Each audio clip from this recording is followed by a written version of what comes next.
Сәлем баршаңызға, каналыма қош келдіңіздер. Сіздерге бүгін өте дәмді болып шығатын, осылай шашылып тұратын мәсүйектің жасалу жолын көрсететін боламын. Келесі видеомда осындай қаттаманың құпия рецептісімен бөлісемін. Өте керемет болып шығады, қытырлақ болып.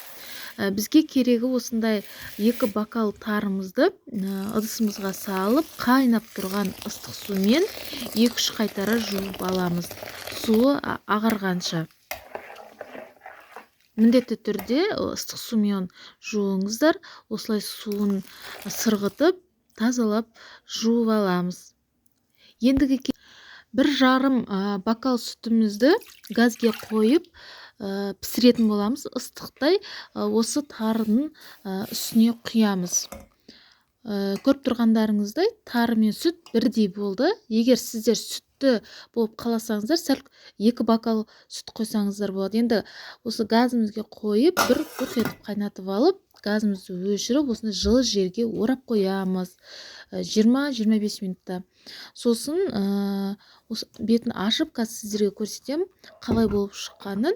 Көріп тұрғандарыңыздай, сүті тартылып, бойына сіңді тарының, өте әдемі болып шығады. Енді татымына қарай өздеріңіз сары майды, қантын салып, жақсылап араластырып, дастарханымызға ұсынамыз. Міндетті түрде осы рецептпен жасап көріңіздер, өте әдемі дәмді болып шығады. Алда менің жаңа видео рецепттерімді көру үшін менің каналыма тіркелуді ұмытпаңыздар.